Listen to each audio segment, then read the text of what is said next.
Buenos días a todos, les quiero agradecer por haber venido al primer panel del 10º Coloquio Internacional de Literatura Gótica, el temor al contagio y lo gótico. Y pues en este día vamos a presentar a nuestros 4 participantes. Nuestra primera ponente es la doctora Anna Juliet Reed, quien tiene un doctorado en Letras Hispánicas de King's College London. Desde 2001 es profesora e investigadora de tiempo completo en Humanidades en la Universidad Autónoma del Estado de Morelos. Desde el 2016 da una clase en Letras Inglesas de la UNAM. Sus intereses de investigación enfocan en lo gótico, literatura británica y mexicana de los siglos XIX, XX y XXI. Asimismo, el título de su ponencia es El encierro, llaves y umbrales, las hermanas Bronte y su legado. Antes de comenzar, les recuerdo que tienen 20 minutos para cada ponencia y sin más, les cedo la palabra. Muchísimas gracias, Laura. ¿Sí se escucha? Sí. Pues también muchas gracias a Tony, como siempre, y a Miri por esa organización de ese coloquio tan importante. Y sin más, pues empiezo. Solamente les comento de que hay un cambio en el título, Hussey y su legado. Fue un título un poco demasiado ambicioso, entonces no voy a hablar de su legado, ¿ok? Voy a empezar con un cuento de hadas, Barba Azul, publicado por primera vez en 1697 por Charles Perrault, en una colección de cuentos de tradición oral dirigido a las señoritas de la corte francesa. Fue traducido al inglés por Robert Samba en 1729, manteniendo las moralejas originales, es decir, los peligros de la curiosidad y, por otra parte, la amenaza de un esposo déspota con una barba azul. En este relato, el protagonista, obviamente, es Barba Azul, quien se casa con una jovencita bonita y le encarga su manojo de llaves. Por curiosidad, ella usa la llave prohibida, la más pequeña, para abrir el cuarto que se encuentra al final de un pasillo. Aquí es donde se encuentra el secreto de su esposo. Es el asesino de sus esposas anteriores. La sangre de los cadáveres se queda impregnada en la llave pequeña, así muestra su desobediencia y su culpabilidad. Cuando está a punto de sufrir el mismo destino que sus antecesoras, sus hermanos la salvan. El cuento resalta la importancia de la llave como una representación física de control que tiene Barba Azul sobre la mujer. Es un hombre bestial que esconde un secreto terrible.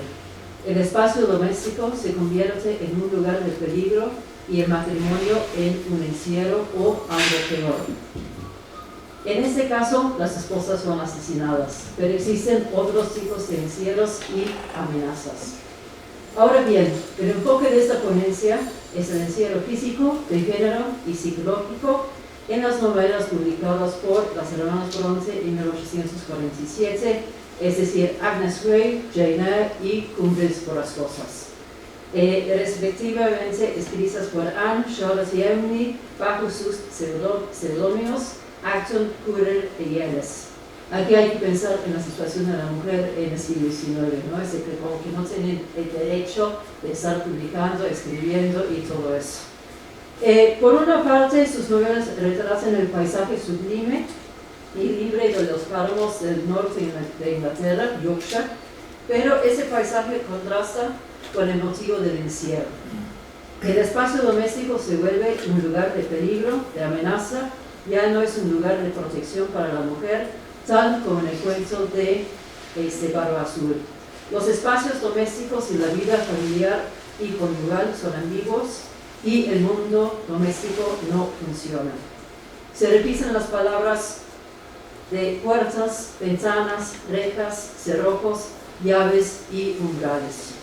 Los umbrales son un lugar de transición y transgresión que también son parte de una búsqueda por una identidad propia dentro de una sociedad patriarcal. La pregunta, ¿qué podría hacer una mujer de clase media en la primera mitad del siglo XIX para tener un oficio decente?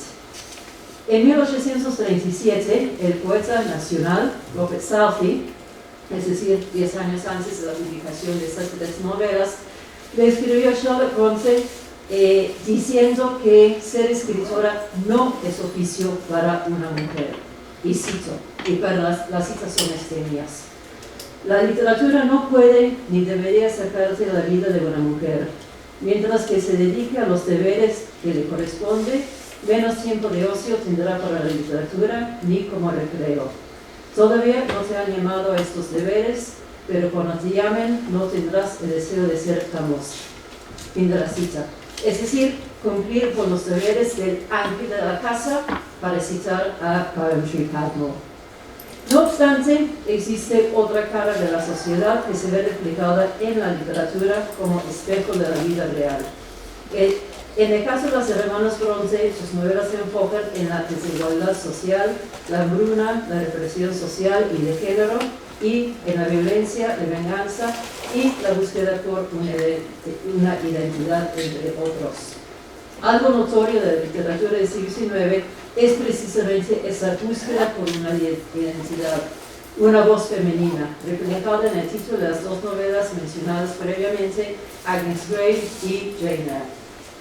Una posibilidad para la mujer de clase media con algo de educación, ya que Robert Southey escribió que las mujeres no deberían dedicarse a la literatura, era ser institutriz, una profesión practicada por las hermanas Brontë.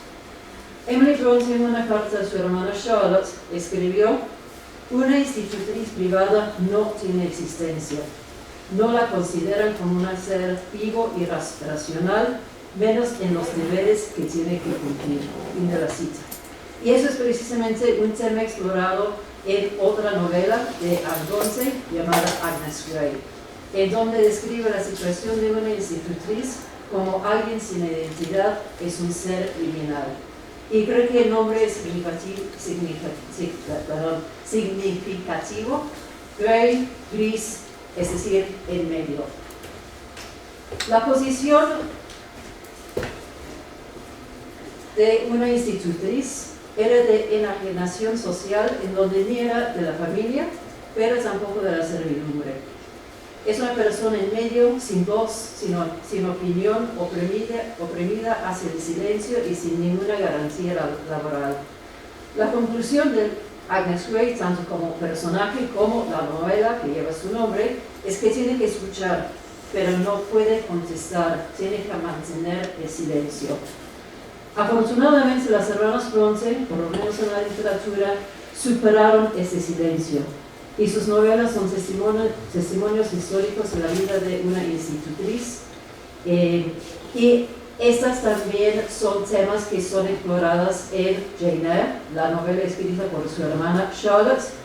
Y desde el inicio de la novela, la protagonista va en búsqueda de su identidad, en un camino desconocido y solitario. Es un peregrinaje.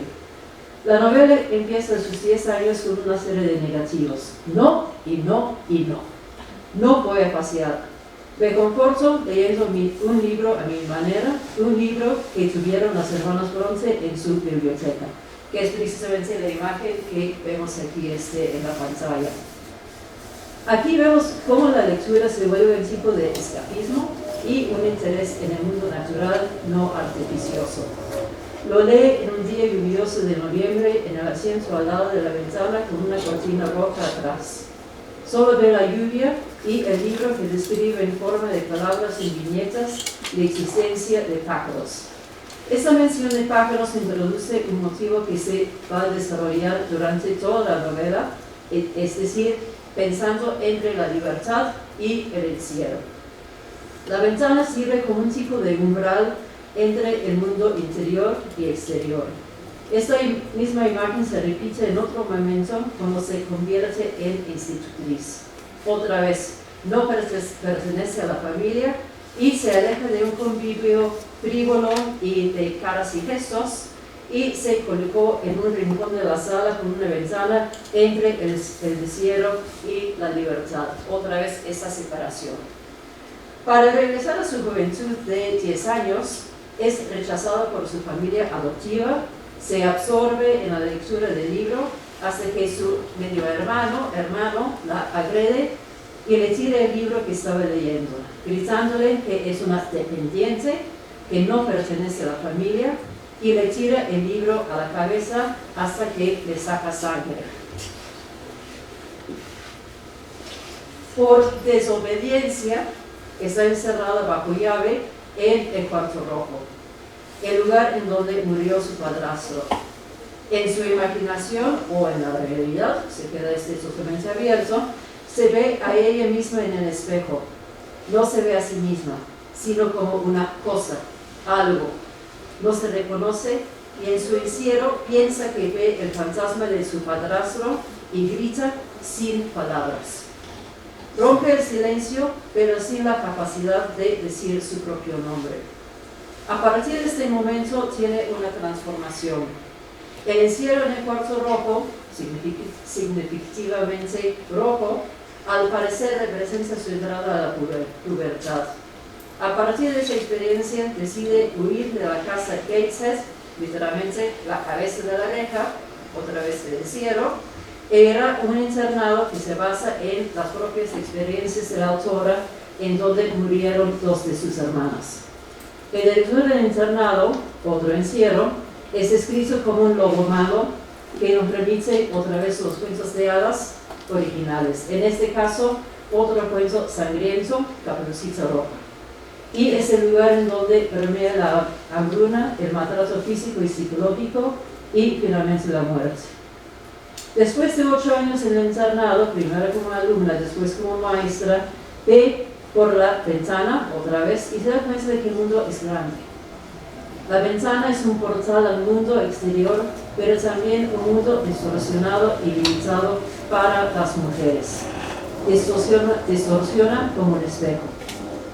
Ella busca su libertad y logra un trabajo de institutriz, otra vez en el encierro. Es ahí donde se enamora del empleador, quien tiene todavía a su esposa histérica encerrada en un cuarto en el tercer piso de la mansión. Ella cruza continuamente umbrales en un viaje real y metafórico hacia su búsqueda de su yo, en crear su Jane Eyre de forma orgullosa. Es un peregrinaje de autodescubrimiento. Esa búsqueda la lleva a contar de forma oral, pero a la vez escrita, su historia, en donde está muy consciente de su público lector, nosotros, dirigiéndose en unas 30 ocasiones a su querido lector o lectora, y reclama a su futuro esposo, y cito: ¿crees que soy un autómata? ¿Crees que no tengo sentimientos? En el cortejo con su posible esposo, ella rechaza los ideales de la supuesta belleza femenina de la época, negándose de ser vestida con sedas, encajes exóticos y exuberantes, y de ser comprada por su futuro esposo, mostrando su preferencia por telas sencillas y aspecto humilde. Es decir, rechaza el mundo superficial. Dice, y cito: se supone que las mujeres son generalmente más calmadas, pero las mujeres sienten como los hombres, necesitan ejercitar sus capacidades y facultades tal como sus hermanos. Sufren de ser restringidas, de estar estancadas, precisamente como los hombres sufrirían. Y sería cerrado decir que nosotras deberíamos estar haciendo postres, tejiendo calcetines o tocando el piano y cosiendo bolsas. Es tonto condenar a las mujeres o reírse de ellas si buscan hacer más o aprender más que la norma se ha dictado para su sexo. Fin de la cita. Como ya se comentó, desde niña la protagonista es víctima de violencia por parte de una familia a la que pertenece, pero no. Tal como una institutriz está en medio, su hermano la atormenta, su tía la encierra en el cuarto rojo, va a un internado y finalmente logra una posición como institutriz. En una intertextualidad con los cuentos de hadas, otra vez, se describe uno de los pasillos en la mansión de Thornfield, donde trabajo como institutriz, en donde se encuentra el cuarto en donde está la mujer loca en el ático, que sí tiene nombre, Berta, como un pasillo en el castillo de Barba Azul. Esta vez no están los cadáveres ensangrentados, pero sí el secreto bajo llave de la esposa histérica que viene de Jamaica. Existe un paralelo entre Jaina y Berta, descrita como bruja y vampiro. Berta. Las dos son encarceladas en contra de su voluntad, la primera en el cuarto rojo, la segunda en el cuarto lateral vacío, un encierro que las lleva a perder casi la cordura. Las dos también están en medio, de forma social, racial, de familia. Y también las dos buscan su libertad, muchas veces en términos animales y de pájaros enjaulados, lo cual refleja el encierro de la mujer en la vida doméstica.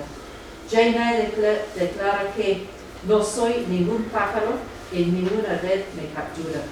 Soy un ser libre con una voluntad libre. Cuando se publicó la novela, lo que causó indignación en los críticos era la expresión de coraje por parte de la protagonista.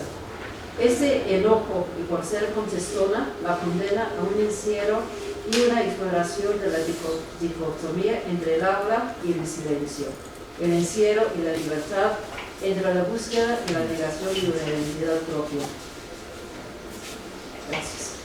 Al final, ya se descubrió a sí mismo, es Jane Eyre con toda su dignidad y capaz de decir y sin gritar su propio nombre.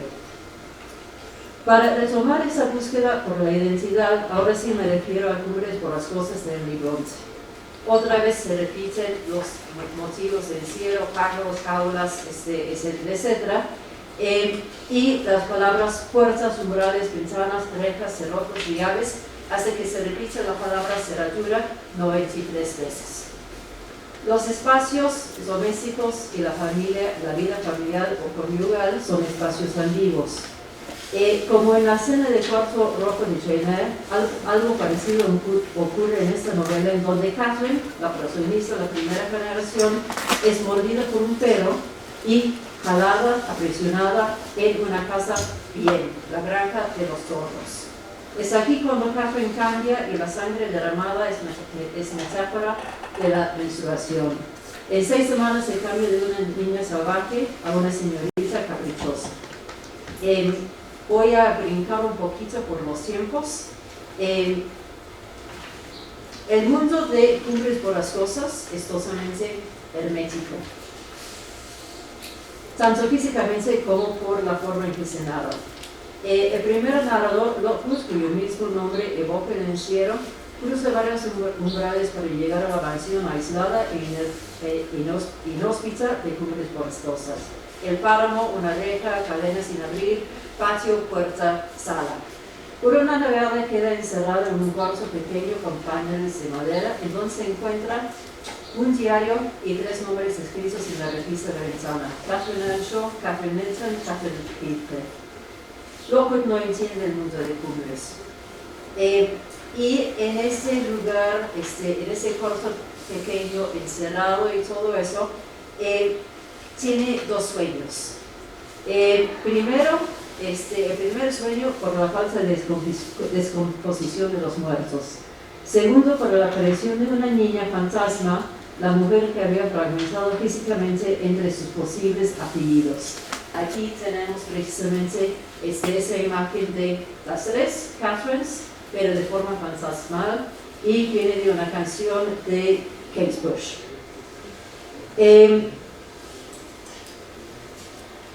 Bueno, otra vez voy a brincar. Entra el choque entre la mentalidad citadina de Lockwood y el condado campestre de Yorkshire. El paisaje desolado resalta la decadencia de la misma casa, llena de escondites oscuros y viento constante. Cito la definición de Wuthering, borrascosas, en el dialecto del condado de Yorkshire, que dice al inicio de la novela: el nombre traducía bien los rigores que allí desencadenaba el viento cuando había tempestad. El viento no faltaba sin duda. Se advertía lo mucho que azotaba el aire en la inclinación de unos pinos cercanos y el hecho de que los matorrales se doblegaban en un poco sentido, como si se prosternasen ante el sol. El edificio era sólido, espesos muros a juzgar por lo hondo de las ventanas. Ya, casi termino. En la narrativa de las hermanas Bronce, los mundos domésticos no funcionan. Se borran los límites entre la realidad y el sueño, entre los espacios interiores e exteriores, entre el mundo hermético de cubrir todas las cosas y los páramos más allá, donde dos de los protagonistas disfrutan de la libertad entre la mujer encerrada y su muerte. Y lo más importante es que los límites entre la vida y la muerte se disuelven. Es decir, existe una transgresión entre la vida y la muerte, una desintegración de la identidad, tal como lo vemos en Catherine y Heathcliff. También pues, un personaje que va entre las dos generaciones y tampoco pertenece a nada. Es un niño adoptado, etc. Una fantasma regresa a atormentar a él, porque él lo pidió, la fantasma que es Catherine de la primera generación.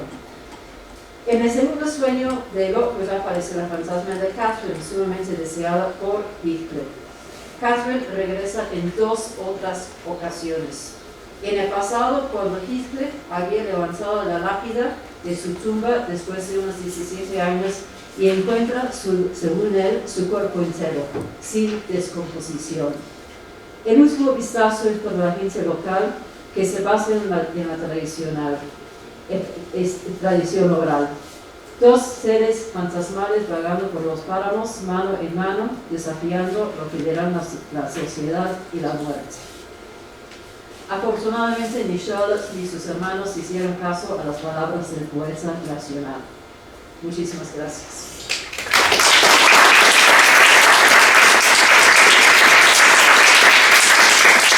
Muchas gracias, doctora Lee. Y pues bueno, nuestra siguiente ponente es Daniela Ramos Parra, que es estudiante de séptimo semestre en la carrera de Letras Modernas Inglesas de la UNAM, con tema de tesina al libro Mexican Gothic de 2020 de Silvia Moreno García. Ha participado en los coloquios de Faldas, Plumas y Telescopios, Las Mujeres frente a la Nueva Ciencia en 2022, a través de una lectura dramatizada en la realización del póster Emperor of the Moon, y en el noveno coloquio de Letras Modernas de 2022 con la ponencia Oscar Wilde y el arte de la subversión en The Birthday of the Infanta. También se ha publicado en la revista digital Casi Cielo con el artículo Ser fan de los cuentos de hadas. Ella nombró a su ponencia Escapando del patriarcado, las heroínas góticas y el legado en Carmilla y Crimson Peak. Hola, me toca a mí ahora presentar. Y pues mi ponencia es Escapando del patriarcado, las heroínas góticas y el legado en Carmilla y en Crimson Peak. Carmilla, la novela corta de Sheridan Le Fanu y la película Crimson Peak, escrita y dirigida por Guillermo del Toro, se pueden considerar como historias góticas por sus mansiones viejas, su estética oscura y su uso de lo sobrenatural. Sus heroínas góticas tienen un arco narrativo similar. Las dos perdieron a sus madres desde pequeñas. Ambas sufrieron lo que en Carmilla se describe como un susto temprano en su infancia. Las dos encuentran amores parasitarios con sus respectivas parejas y ambas escuchan un discurso metafórico sobre las mariposas. Sin embargo, solo una logra crecer y madurar por completo como persona, escapando del patriarcado que lo oprime y creando su propio legado femenino. La otra es sometida por figuras masculinas que le quitan su libertad y papel como narradora, extinguiendo su legado. En esta ponencia examino la figura de la heroína gótica, su relación con los hombres arrasadores y la representación de sus deseos, así como su control narrativo. Aunque se encuentren separados por el tiempo y el tipo de medio en el que se representan sus historias, postulo que las dos heroínas problematizan el papel de la mujer en la sociedad y cómo se crea su legado. La heroína gótica es difícil de definir porque la percepción de cada una de esas palabras ha cambiado con el paso del tiempo, pero sí se puede hablar sobre los romances góticos de Anne Radcliffe en el siglo XVIII como los fundadores de este tipo de personajes. Estas heroínas se adentraban en castillos medievales con algún hombre misterioso que las orillaba a huir, siendo rescatadas por su futuro marido. Ellas son dependientes de un hombre y no tienen agencia ni poder en sus narrativas, y cuyo propósito es perpetuar el legado masculino. Sus principales antagonistas son los Men on the Rampage, hombres arrasadores, un término acuñado por Kate Ferguson Ellis para describir a los hombres en narraciones góticas que destruyen todo a su paso. Un ejemplo es dentro de Frankenstein de Mary Shelley. donde el conflicto entre los protagonistas masculinos termina en el asesinato de Elizabeth, quien no sabía lo que estaba sucediendo y no era responsable de ninguno de los eventos. Sobre todo, las primeras apariciones de los hombres arrasadores del gótico luchan en contra de la feminización de la cultura de acuerdo con sus caprichos. Pero no todas las heroínas del patriarcado no todas las heroínas góticas han sido iguales. Pueden ser subversivas cuando transgreden las normas del patriarcado en vez de perpetuarlas. El mejor ejemplo de este segundo tipo de heroínas se puede encontrar en los cuentos de The Bloody Chamber de Angela Carter. La colección contiene reescrituras de cuentos de hadas con protagonistas que se apropian de los tabús del cuerpo y la sexualidad femenina. En The Tiger's Pride, la heroína renuncia a su humanidad y se convierte en una tigresa, entrando en matrimonio entre iguales con Lady Lord, la bestia del cuento. En The Earl King, la relación entre la narradora y el rey de los trasgos difumina el binarismo del género, cuestionando el papel de las mujeres en la sociedad. A pesar de que estas heroínas rompen con muchos paradigmas, el tipo de personaje de la heroína gótica no siempre se encuentra solo como sumisa, como en el caso de Radcliffe, o solo como subversiva, como en el caso de las heroínas de Carter. Avril Horner propone que en Jane Eyre, de Charlotte Brontë, hay una heroína que cumple con los dos papeles. Jane apasionadamente cuestiona su papel en la sociedad y su falta de autonomía como mujer, a la vez que termina su autobiografía casándose para cuidar a su esposo y tener a sus hijos. La heroína gótica siempre se encuentra en un espacio liminal y ambivalente. Su representación suele representar las ansiedades de las mujeres dentro de la sociedad. Carmilla, la novela corta de Le Fanu, relata la historia de Laura, una heroína gótica subversiva. Narrada en la primera persona autodigética en forma epistolar con una town lady, sin nombre como destinataria, Laura es la hija única de un patriótico padre inglés que habita en un castillo en Austria. Los dos viven en comodidad y aislamiento, pero todo cambia con la llegada de Carmilla. Laura la encuentra atractiva y repulsiva a la vez, quizá por el parecido que tiene al retrato de una de sus antepasadas de su extinta familia materna. A lo largo de la narración se revela que Carmilla es una vampiresa que drena física y emocionalmente a Laura en una relación parasitaria y homoerótica. Esto continúa hasta que un grupo de hombres arrasadores, conformado por el padre de Laura, el general Spilsdorf, un leñador y el varón, un cazavampiros que aparece en los últimos capítulos, matan a Carmilla. La novela corta tiene un final ambiguo. Laura se siente en conflicto sobre su relación con Carmilla y la última oración es From a reverie I have started, fancying I heard a light step of Carmilla at the drawing room. Se juega con la posibilidad de que, a pesar de todo, Laura desea una vez más ver a Carmilla, o que la vampiresa no ha muerto y está entrando en la habitación. Como sugiere Horner, Laura es una heroína gótica cuya relación con Carmilla critica las convenciones victorianas de feminidad y de deseo femenino. Pero a su vez, yo propongo que las fuerzas externas masculinas la hacen sumisa, limitada y sin agencia. Katie Nichler y Amanda Paxton exploran la noción de que el amor sáfico era aterrador para la audiencia victoriana, porque reproducía el cuerpo maternal y femenino en vez de la herencia paterna. Las dos están emparentadas a través de la familia materna de Laura, la dinastía Kerstein de Austria, desconocidos para Laura tras la muerte de su madre. Nichler argumenta que la vampiresa busca reclamar y reposeer su legado a través de una relación parasítica con su única descendiente viva. Al comienzo se establece la relación entre Carmilla y Laura como algo femenino, doméstico y privado, que le permite desarrollar a Laura su propia sexualidad. Dice, Young people like and even love on impulse. I was delighted with my companion, that is to say, in many respects. La relación personal proviene de la distancia temporal. Laura escribe su historia 8 años después del suceso. A pesar del tiempo transcurrido, Laura concibe que la llegada de Carmilla afectó su juventud. Utiliza la palabra like, que implica cariño o atracción hacia alguien, pero de inmediato lo cambia a love, que en inglés denota un amor profundo, modificado por el adjetivo irre, como si estas reflexiones sobre el pasado, Laura quisiera restarle significado a sus sentimientos. Ella amó a Carmilla y su experiencia juntas fue parte de su autoconocimiento sexual e identitario. Laura dice después, I was conscious of my love growing into adoration, and also of abhorrence. I know this is paradox, but I can make no other attempt to explain the feeling. Como la relación entre Laura y Carmilla está fuera de la estructura patriarcal, la narradora solo la puede describir como una paradoja, porque su reflexión no proviene de la madurez de recontar su historia años después, sino de su falta de experiencia. no pudo terminar su relación con la vampiresa, ya que los hombres arrasadores la sometieron y se apropiaron de su historia. Así, al final de la novela corta, restaura el orden patriarcal, negándole un desarrollo sexual, así como una creación de su propio legado. Estos hombres arrasadores le quitan a Laura su poder, agencia y control sobre sí misma, su cuerpo y su legado. Ellos transforman la novela corta de un espacio femenino, doméstico y privado, lo cambian a uno público y masculino, comenzando con el padre. Cuando Laura comienza a sentirse débil y no comprende por qué, su padre llama a un doctor y cuando ella lo cuestiona, él reacciona con enojo e infantilizándola. You shall know all about it in a day or two. That is, I know. That is all that I know. In the meantime, you are not to trouble your head about it. El padre actúa sin su conocimiento ni consentimiento sobre el cuerpo de su hija adulta. Después, el largo recuento del general Spilsdorf empuja a Laura fuera de su narrativa. Él describe la muerte de su protagonista, una crónica que representa alrededor de una quinta parte de la narración. Los demás hombres le quitan más y más de su narrativa con estas digresiones, como el leñador que habla sobre las ruinas de los Karnsteins o el varón que aporta información sobre vampiros. Laura no tiene la oportunidad de resolver sus sentimientos hacia Carmilla por sí misma, porque después de haberla visto en su verdadera forma, el general le dice: May you never behold Carmilla more, seguido por la introducción del varón y la pronta evacuación de ella. Debe obedecer, sin preguntas ni objeciones.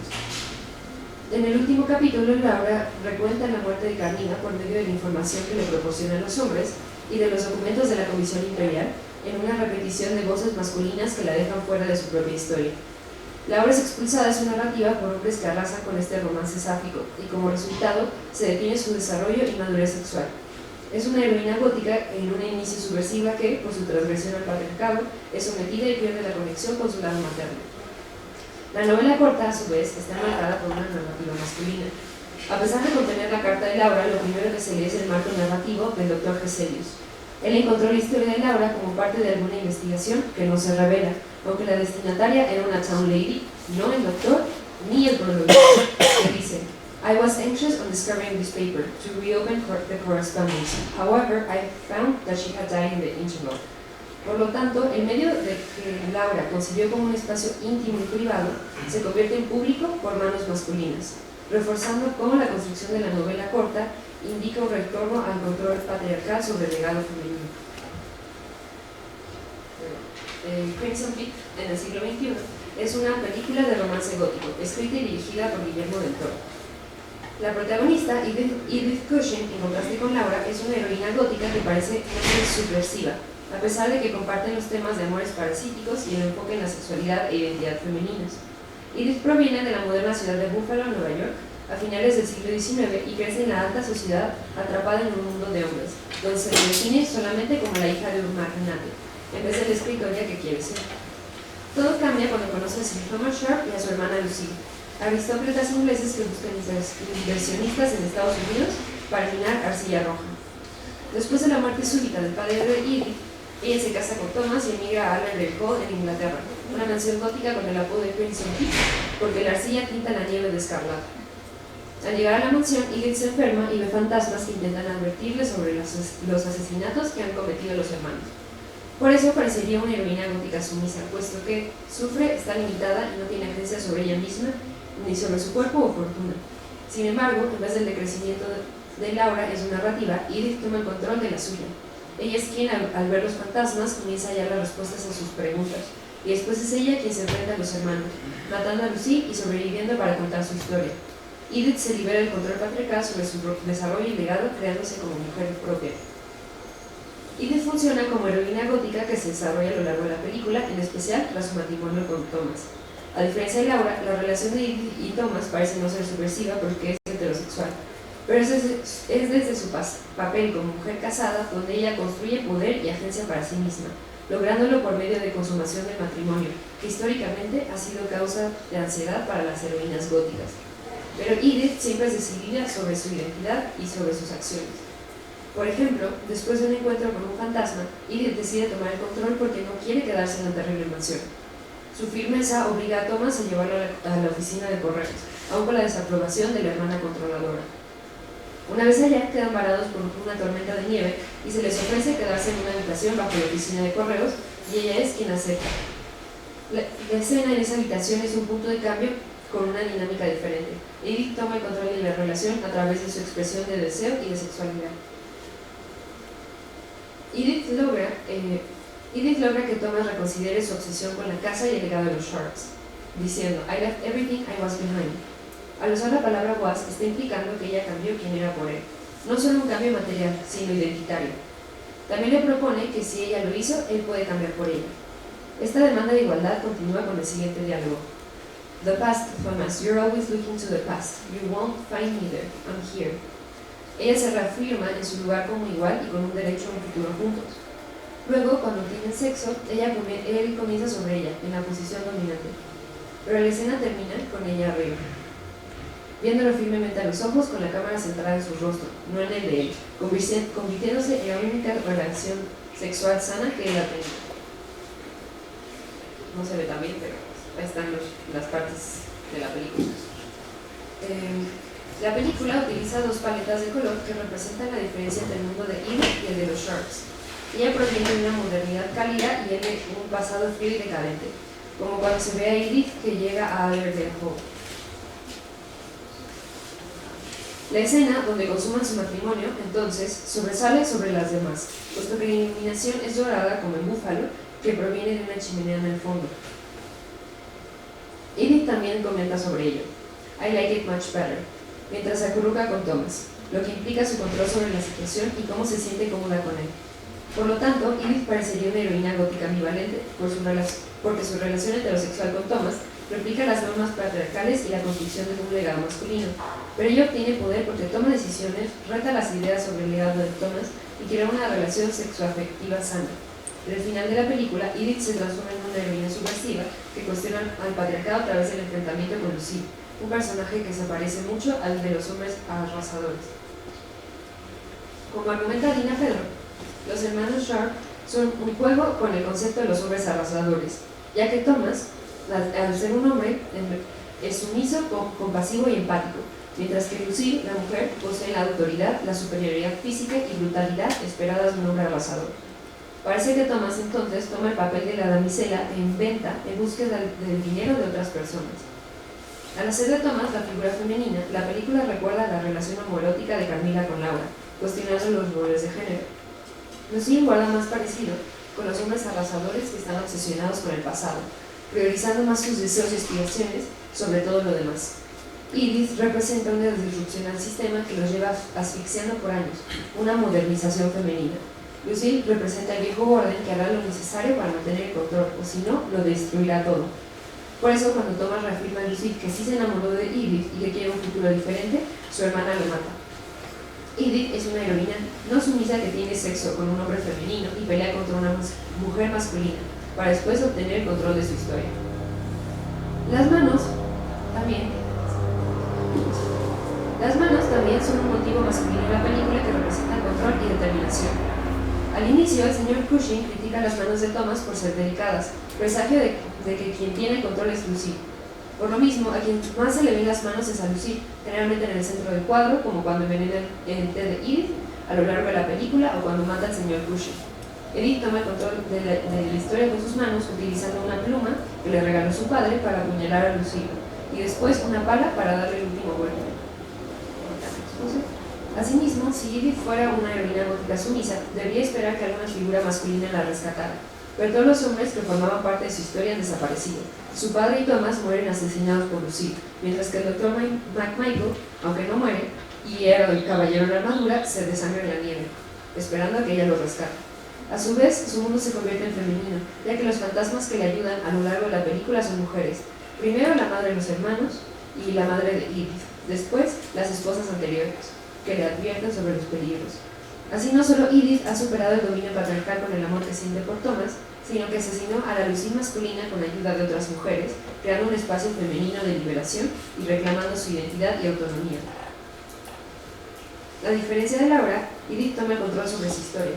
Cuando comienza la película, ella ve directamente a la cámara mientras hay un acercamiento a su rostro, lleno de sangre, presentándola como la protagonista, y con un juego entre narradora y quien narra su historia. Entonces comienza una voz que dice: Ghosts are real, this much I know. continuando con la tradición gótica de narración en primera persona autodigética. La primera toma es del final de la película, lo que demuestra visualmente junto con la voz en off que esta es una narración en el pasado. Una Edith madura recuenta después, idea que se refuerza en la transición al inicio de la historia, porque aparece el título de la película como un libro físico que se abre para revelar la escena general del búfalo. La toma tiene su gemela en el final, después de los créditos, mientras la cámara se aleja, enseñando no solo el título del libro, sino el nombre Edith M. Cauchy, terminando la película. Por lo tanto, Edith ha sobrevivido a Crimson Peak y ha cumplido su sueño de ser una autora bajo sus propios términos, como usar su nombre familiar, borrando su matrimonio y los lazos patriarcales que implica ser una Sharp. Asimismo, añade la letra M a su nombre que no se había mencionado antes en la película, y recuerda a Mary Shelley, quien a veces se publica como Mary W. Shelley por el apellido de su madre, Wollstonecraft. En la diégesis, Edith confirma su admiración por ella. Dice, actually, Mrs. McMichael, I would prefer to be Mary Shelley.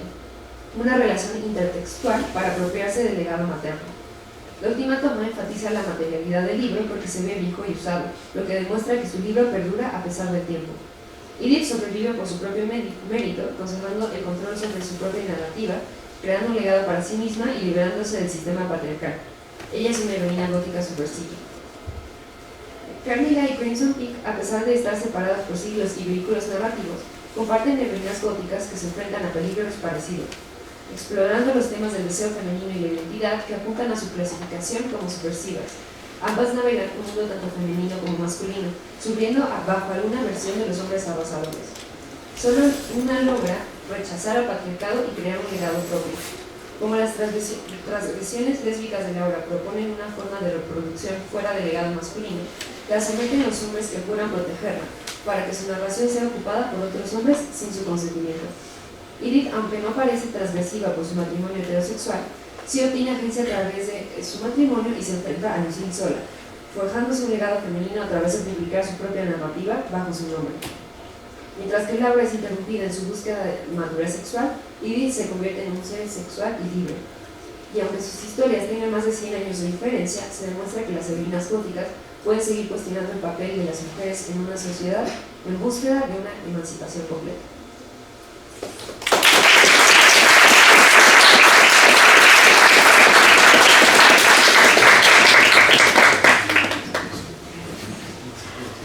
Bueno, ahora toca el turno de Gerardo López Rosada, quien es licenciado en Letras Inglesas por la Facultad de Filosofía y Letras de la UNAM, donde se desempeña como jefe del área de inglés del Departamento de Lenguas. En 2012 obtuvo una maestría en literatura inglesa con especialidad en modernismo por el Trinity and Western College de la Universidad de Londres. Su ponencia se titula I'm afraid we come to the end of our time. We have refused, una enciclopedia gótica.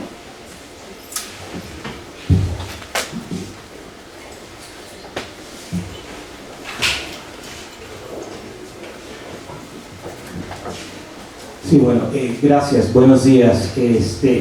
Mi presentación creo que va a ser un poco distinta en cuanto a la estética, es aparentemente muy colorida y voy a hablar de un antihéroe, ¿no? Entonces, dice así: We Happy Few es un videojuego multiplataforma de mundo abierto lanzado en el 2018 por la casa desarrolladora en ese entonces independiente Compulsion Games. El juego presenta una sociedad distópica y retrofuturista de Inglaterra de los 60s que se vio obligada a entregar a todos sus niños menores de 13 años a los alemanes, quienes, según esta narrativa, salieron victoriosos de la Segunda Guerra Mundial, a cambio de su existencia como sociedad independiente. En consecuencia, los Wells desarrollan una droga llamada júbilo, que les permite olvidar el pasado y, así, vivir ordenadamente bajo el control de un estado policíaco apoyado por un omnipresente e hiperdesarrollado sistema de vigilancia. Quienes deciden oponerse a este modo de vida, los Downers, son exiliados al llamado Garden District, que es un lugar de peste y decadencia absoluta.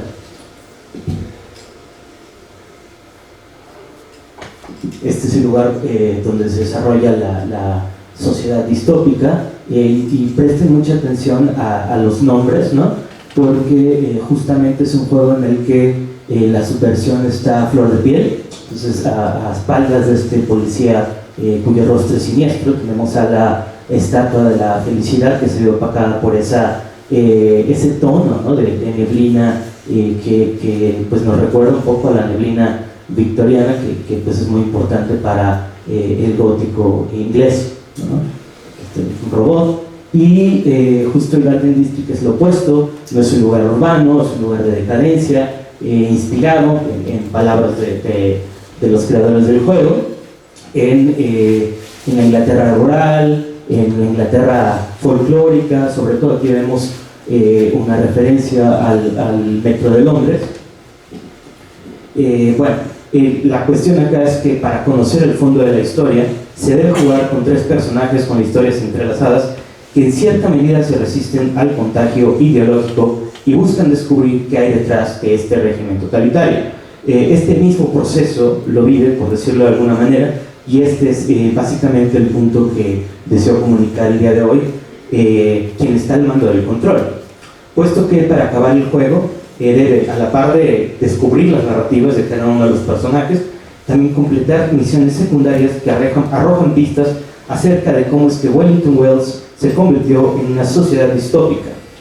Hay que decir también que es muy difícil clasificar a We Happy Few en un género de videojuego. Toma mucho de los juegos de acción y aventura, porque pues hay combate, en la jugabilidad sí hay que tener cierta destreza, pero también se le llama un juego de survival horror, porque aunque el juego presenta mucho color, insisto, pues sí tiene una distorsión que es bastante oscura, ominosa, ¿no? Entonces, la ponencia parte del argumento de que el gótico, como un modo cuya capacidad antropológica puede infectar distintos discursos y estéticas, hace que las amenazas de contagio ideológico se trasladen a quien juega, por lo que a quien tenga el control se le presenta la oportunidad de comprender el mundo virtual a partir de su mundo circundante. Por ello las referencias, la mayoría de las veces irónicas, insisto, ¿no? Esto le da a quienes juegan el potencial para desarrollar el pensamiento crítico, ¿no?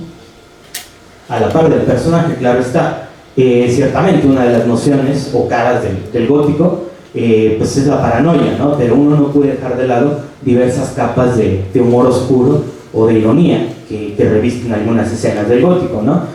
Entonces, bueno, We Happy Few presenta una serie de dilemas éticos, sociales y políticos que adentran a quien juega en un mundo modernista lleno de violencia, adoctrinamiento ideológico, enfermedad y oscuridad.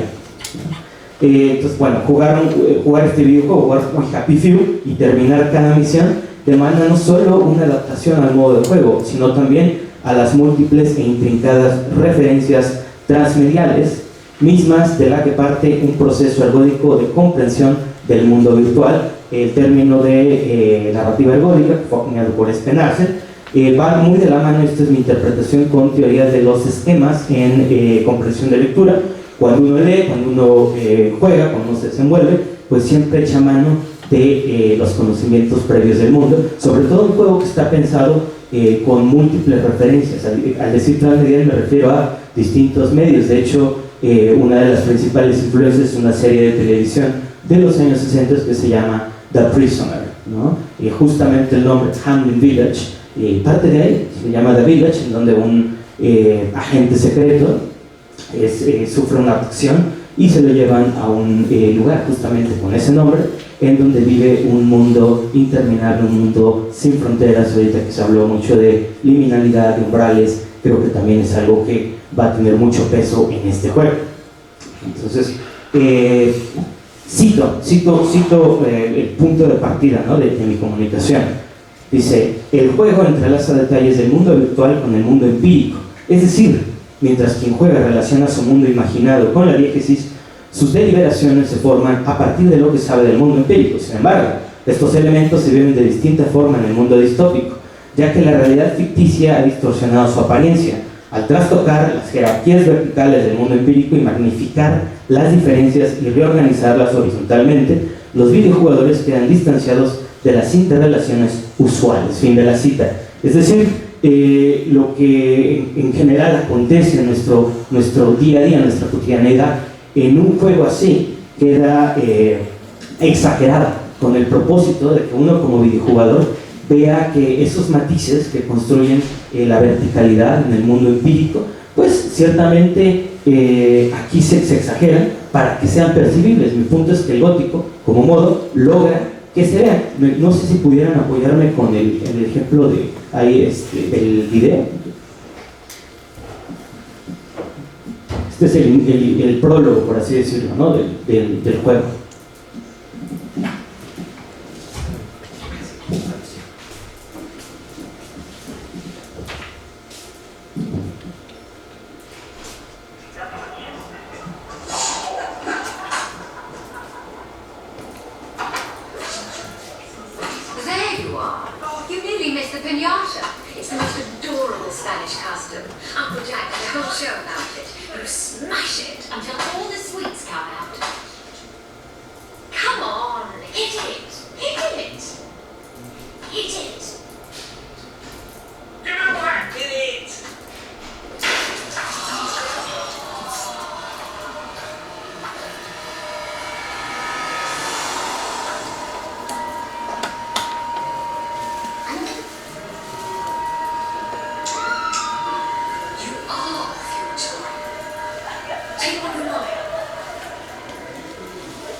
Bueno, como pudieron, justamente esta es una escena pues típica, ¿no? Alude a un contexto de oficina, en donde justamente aquí quiero aclarar que el protagonista principal del acto 1, solo voy a abordar eso por cuestión de tiempo, me hubiese gustado ver más actos, pero bueno, su trabajo principal es censurar noticias, ¿no? En este régimen. Entonces lo que él tiene es una máquina en donde en este departamento hay un basurero de la historia, por así decirlo. Entonces él tiene que aceptar o rechazar noticias antiguas con el fin de acomodar un discurso ideológico, ¿no? para el Estado. Entonces en una de esas se da cuenta de que su hermano se fue entre estos niños a Alemania y le tocaba a él en realidad por la edad. Entonces todo el juego, toda la atención parte de ello. Aquí es una escena donde justamente yo digo que es un antihéroe, porque él se da cuenta de que ellos están bajo el influjo de esta droga que es joy, júbilo, y fíjense cómo lo catalogaron, ¿no? He's a downer, es decir, este pensamiento dicotómico, ¿no? Político. Dice, no, como no entras en este régimen, eres esto. Entonces, esto es algo, pues, digo, muy contemporáneo, ¿no? Entonces, tiene un tono serio hasta el final, ¿no? Cuando dice Arthur, probablemente no sea el momento de pedir ese aumento salarial, ¿no? Entonces, es curioso, siempre intenta humorizar, ridiculizar un poco la cuestión seria, decir, voy a rebelarme ante esto, ¿no? Entonces uno como videojugador está con tensión ciertamente, porque hay que controlar, hay que irse rápido, pero también hay risas, ¿no? Aunque hay que decir algunas risas incómodas. En este caso, no se dieron cuenta, había una voz en una pantalla enorme, que se puede decir que es la voz del Estado, la voz del régimen, se llama Uncle Jack, ahorita hablaré de él. Pero bueno, fíjense cómo la piñata, que es un elemento que es colorido, es extranjero, ¿no? Incluso lo dices, es una tradición de España, ¿no? O sea, aquí la violencia, en vez de redimir, como lo sería en una piñata, lo que está haciendo es justamente vaciarla de significado. O sea, porque ellos la golpean sin saber que se trata de una rata, ¿no? Entonces, bueno, voy a continuar, voy a darle premura. Esto es algo que se ve en el Garden District, es lo opuesto a la oficina. Aquí vemos, pues, es una referencia parecida a Banksy, ¿no? Y se les llama mentirosos porque nunca regresaron esos niños de Alemania, ¿no? Entonces, bueno, aquí también hay una carta que es la típica intriga de la oficina de una compañera de trabajo que se llama Clyde, que le pide a la jefa de Arthur, que es quien sale en el video, quien lo reprime, y le dice que le quite su oficina, básicamente, ¿no? Y siempre hay comentarios en donde él pareciera una caricatura, ¿no? Es donde dice, aquí acaba esta carta, ¿no? Ah, una mujer tímida, claro. O simplemente eres una manipuladora, ¿no? Eso es lo que le dice. Y me voy a ir directo a esta figura que es bien importante. Antes de eso voy a leer esta parte donde dice la retórica de ironía de Hastings, como lo vieron en el video, es sintomática de lo que Ritter denominó como lo sublime invertido, es decir, la mezcla entre lo oscuro y lo irónico, en el que la noción acerca de lo inefable y lo infinito de Borg se vuelve algo mundano y ridículo sin dejar de ser aterrorizante. La mayoría de las ironías en el juego consiguen llegar hasta esta última significación, es decir, uno las entiende por tantas referencias que hay, no suelen ser oscuras, ¿no? De hecho, cuando él está con la droga, porque uno tiene que ir caminando en la ciudad con la droga y bien vestido, de otra manera te catalogan como un downer. Vuelvo a ese pensamiento político de dicotomía, ¿no? Binaria, ¿no? Entonces él dice, qué extraño que todos se vean igual, me pregunto si esto es un efecto de la droga. Entonces, cuando él está haciendo sus labores también comenta algo así como, este es un pasaje un tanto, muy poco conveniente para la historia del Estado, ¿no? Entonces uno se la pasa riendo hasta cierto punto, es un buen viaje porque lo hace ameno, vamos, el juego, ¿no? Pero lo dota también de seriedad, de algo pues siniestro también, ¿no? Entonces aquí hay otro tipo de humor en este juego, y ojito con esto, es aquel humor que sirve al Estado y cuyo portavoz es Uncle Jack, que pues no dista mucho en general de muchos políticos, ¿no? Alrededor del mundo, porque es un personaje pues caricaturesco, anacrónico, ¿no? En donde se nos dice, bueno, él dedica una de las cápsulas al entretenimiento de los Wellies. En las calles de Wellington Wells hay pantallas en donde lo están viendo todo el tiempo, ¿no? Entonces, desde que despierta, él sale a saludarlos, buenos días, haciendo alusión a The Prisoner, ¿no? A la serie que les decía. Incluso hay una serie para niños que se llamaba Uncle Jack, también que es de los 90s, igual es un agente secreto, pues el juego lo está subvirtiendo, porque aquí lo está haciendo un personaje que representa al Estado, justamente, ¿no? Entonces, hay una cápsula en donde los ciudadanos mandan bromas, ¿no? Los Wellies, que están bajo el control de la droga, insisto. Él elige las más divertidas, ¿no? En este caso, el humor y la ironía son usados como propaganda, como una suerte de virus que cumple la función de preservar el status quo y fortalecer el discurso imperante. Algunas de las bromas emplean el horror para condenar a este sector disidente. Y aquí hay que también recordar que el humor puede usarse como un tropo gótico. Cito, el humor ya posee un aspecto fantasmal. Cuando uno intenta analizar o explicar su exceso, sus efectos desaparecen. Fin de cita. Y, por ejemplo, voy a intentar traducir algunas bromas que él hace que ponen a todos en jaque, ¿no? Un dilema ético. Downer, recuérdenlo, son aquellos que viven relegados porque decidieron no tomar la droga. Si tú ves si ves que un Downer se está ahogando, ¿qué le avientas? Esa es la broma que le mandaron, a lo que él responde. No lo sé, un ladrillo, un yunque, una granada. Bueno, no, ¿quién tiene una granada estos días? La respuesta es otro Downer. Entonces, son bromas pues, pesadas, ¿no? Que intentan legitimar. Dice, ¿cómo es que un Downer se parece a una manzana? Que ambos se ven bien colgados de un árbol. Entonces tiene este tipo de humor, pero sirve para reforzar su discurso, ¿no?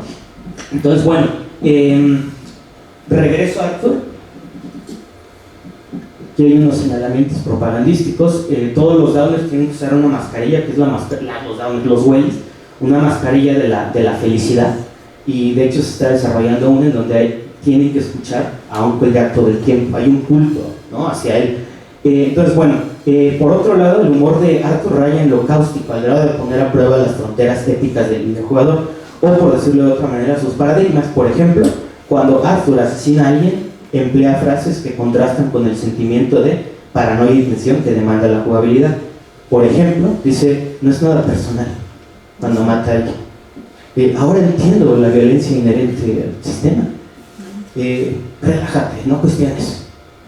Entonces hace comentarios que pues sí son humorísticos, pero que tienen un gran trasfondo, ¿no?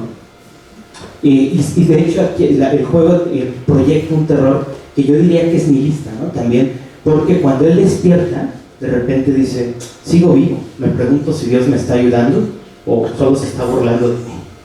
Entonces, bueno, me voy a ir al final. De hecho, voy a hablar justamente del epílogo, y cuando digo que quien juega debe tomar decisiones que ponen a prueba la ética y otras cosas, es porque, por ejemplo, el epílogo del acto 1, que es el de Arthur, le piden, él dice, bueno, ya logré salir de este infierno que es Wellington Wells, y le piden que, le dice un policía, oye, te vas a tomar la cápsula, la píldora de allá, y tienes dos opciones, aceptarla o rechazarla, ¿no?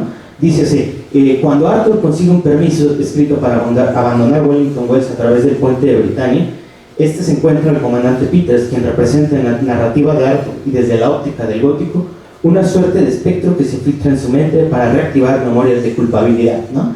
Y una vez ahí, el policía le comenta que han llegado al fin de los tiempos y cita a Thomas Paine. Estos son tiempos que ponen a prueba las almas de los hombres, subvirtiendo esta frase heroica. Entonces, al olvidar, al decidir no tomarse esta píldora, lo que pasa con Arthur es que se encuentra a un niño que está jugando fútbol, lo cual es bastante, tiene un peso simbólico muy fuerte, porque hay un niño finalmente más allá de los confines, ¿no?, de Wellington Wells, de ese puente, y además lleva un balón de fútbol, ¿no?, que representa ese regreso, ¿no?, a lo comunitario, ¿no? En lo inglés, pues justamente el fútbol tuvo al menos algún tiempo ese carácter de clase obrera, de convivencia comunitaria. Ahora, si uno elige tomar la cápsula, ¿qué es lo que pasa?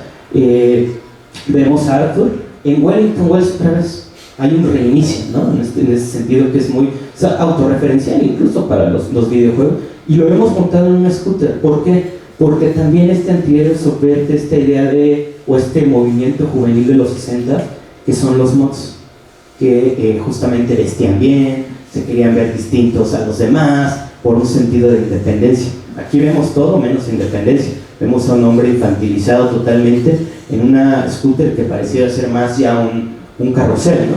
Y voy a cerrar ya. We Happy Few es un juego que, a mi juicio, dota al género de videojuegos distópicos de un potencial de liberación cultural en el que el pensamiento crítico se pone a prueba, puesto que quien juega es también receptor, principalmente a través de tropos espectrales, de cuestionamientos que no son ajenos a quien lo juega. Así, el gótico, en un entorno transmedial, revela discursos hegemónicos, subrepticios, e infecta las estructuras discursivas de las oficialidades ideológicas circundantes, así como la de quien está viviendo la experiencia. En este sentido, jugar es un acto de atrevimiento que puede ser iluminador, en tanto que las manifestaciones de lo gótico pueden develar nuestros propios sesgos y generalizaciones, y por qué no, las secuelas de algunos virus ideológicos de hoy en día.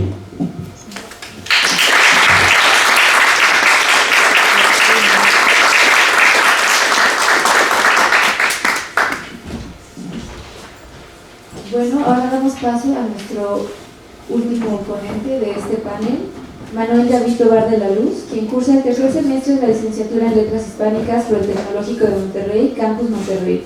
Es egresado del programa Bachillerato Internacional en la Prepa Tech, Campus Estado de México, donde obtuvo el puntaje máximo en la asignatura Literatura Nivel Avanzado. Su ponencia se titula La narrativa gótica y su ramificación hacia el gótico sureño.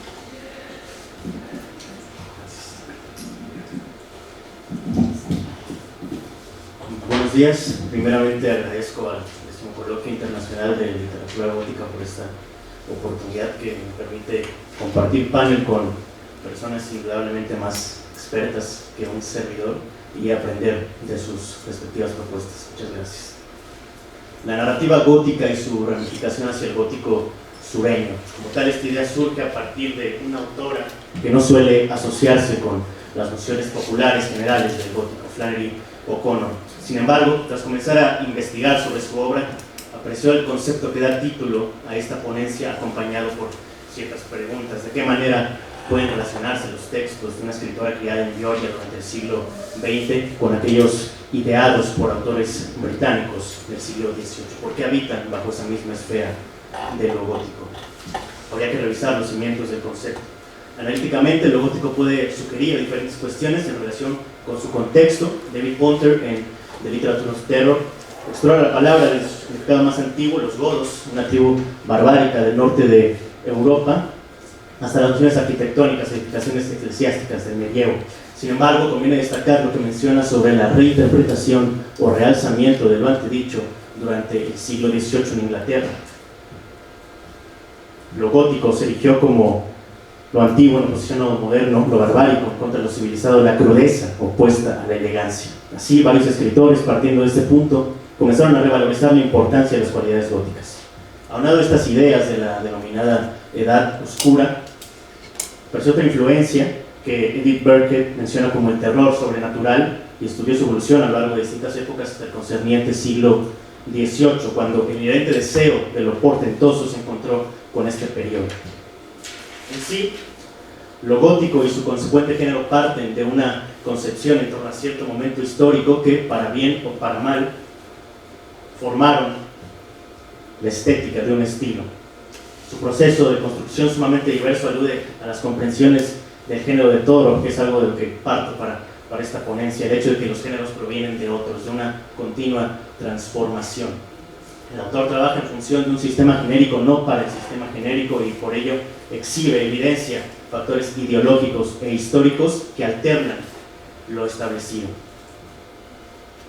Con esta fundamentación en mente, la observación del gótico y sus ramificaciones permite atisbar una crítica diacrónica alrededor del género. Lo anterior viene acompañado de ciertas delimitaciones, ¿no? Este trabajo tiene sus raíces en la investigación y compilación, por lo que aunque hay elementos de análisis, los juicios sobre la influencia entre autores o las interpretaciones bajo teorías más complejas, como aquellas que mencionaron en sus ponencias, serán eludidos. Realmente el designio es connotar líneas de investigación a partir de un sendero de elementos narrativos, temáticos e históricos.